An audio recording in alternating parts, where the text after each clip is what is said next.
Dockery and Son might well be the most Larkin-esque of all Larkin's poems. Again and again, things are said and done that echo things said and done in other poems in this collection. Like in Here and the Wits and Weddings, much of the action or the self-examination that passes for action takes place on a train. Like in Mr. Bleaney, Larkin measures the progress made or not made through life, in the case of Mr. Bleaney, against another figure.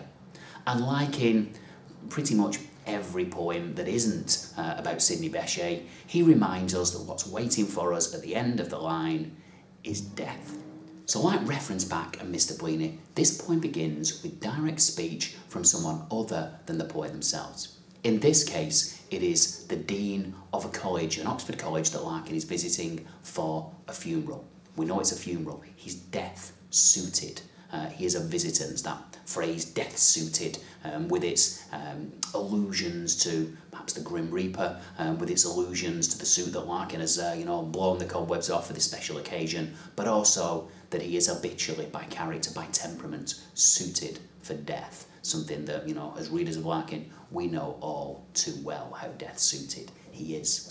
He learns in conversation with the dean that a contemporary of Larkin's, or the speakers, as I should call him, from university, a Dockery, a figure that Larkin can't even place specifically, has already had a son who is currently in attendance at the university. And this sets Larkin's mind racing. It's a poem that explores the relationship between the past and the present.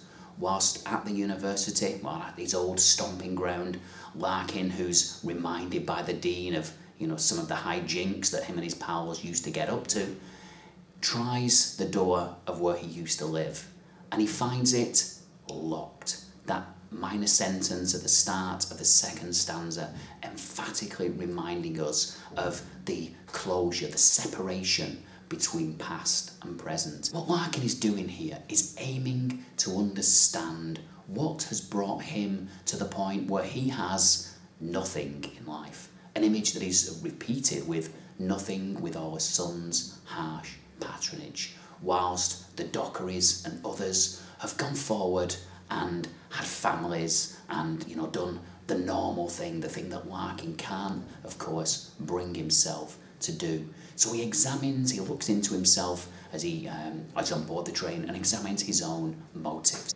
He does his thinking mostly on board the train. Of course, he does get off at Sheffield, the furnace glares of Sheffield, former steel city, and he quaffs that awful pie. He takes a stroll to the end of the platform where he is confronted by a very handily placed symbol of the paths, the divergent paths that we all walk or take through our lives, as he refers to the ranged joining and parting lines that reflect a strong, unhindered moon. A beautiful symbol there for you to refer to when you're analysing this poem, and that the way it focuses on these different paths that we all journey down.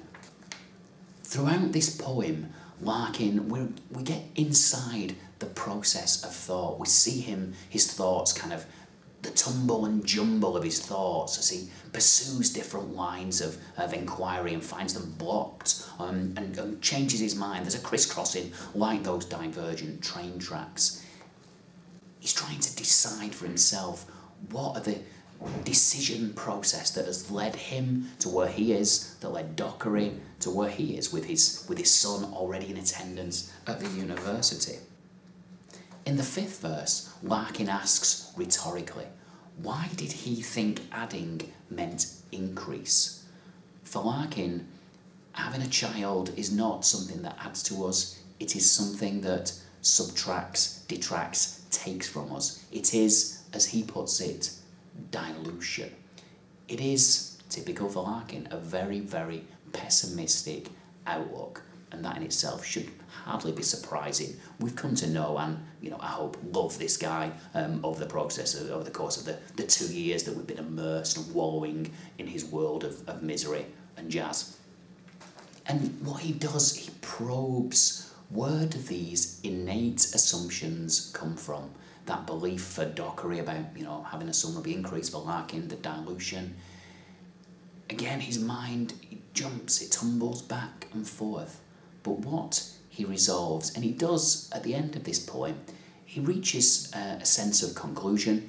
He has what you might describe, and I'm sure if Larkin was still alive he wouldn't be happy with this, he has what you could probably only describe as an epiphany. There are certain conclusions that he draws at the end of this poem.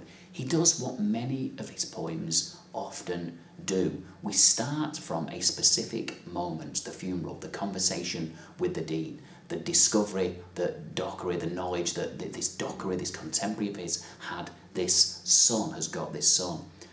And what he arrives at is this, the final, I'll give you these four lines at the end of the poem, which I think are worth hearing in full, that we can really think about their significance. Life is first boredom, then fear.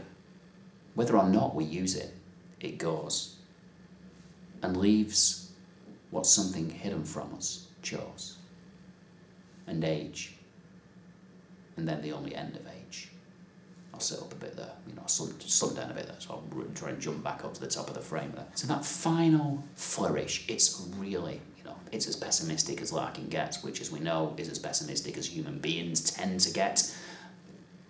But there's something stylistic, the way that he makes it universal, the we, that plural pronoun, we use it, it goes. Larkin has taken the specific and the individual and made it something universal. Hence, I think we're not, I think we're allowed to call this an epiphany that Larkin has had towards the end of this this particular poem. If we're looking for things to comment on, we've got so many features of this poem. There is, as ever with Larkin, a lovely, meticulous rhyme scheme. You can work through each verse. There's a steady rhyme, pattern of rhyme, but yet the rhyme scheme is never repeated in any verse. It alters from verse to verse, and yet still there, that consistency, that intricacy that we have come to expect from Larkin. We've got images like the locked. We've got a couple of similes in this poem. We've got those warped, tight shut like doors, those wishes that we had when we were young, he's referring to there. He's got that second simile that he also uses. They rear like sand clouds, thick and close. If you're thinking about comparisons with Duffy, if you're doing the Educast paper, then you can think about Captain of the 1964 Top of the Form Team, which also, explores these themes of disillusionment, disappointment, emptiness, as an adult looks back through time. You could also think about Meantime, the title poem, which also again is about that inability to turn back time. Within Larkin's own work, of course, as if you're looking for a fourth poem on this theme, then you've got Reference Back, all about the connection, the long perspectives that we are so unsuited to. Those four poems provide a lovely little unit if the right question does come up. So we've got plenty to chew on, plenty to ponder in this poem. It is, like I say, as Larkin-esque as it gets, which means ultimately it's as miserable as it gets, but also, when you look at it, as brilliant a poem as you're likely to read as well. And if you're after pies that aren't awful, I'd recommend Greenhouse's The Bakers, mostly based around the Bolton area. And this is not a sponsored YouTube video, by the way. I'm not doing a Zoella Lush thing here. They just do make really great pies. So, it's a thumbs up for Greenhouse's. If Larkin had one of them, it could all have been different. I think it could have been the pie that sent him spiralling down this little vortex of despair. Had that been a decent Greenhouse's pie, could have been very different for Philip.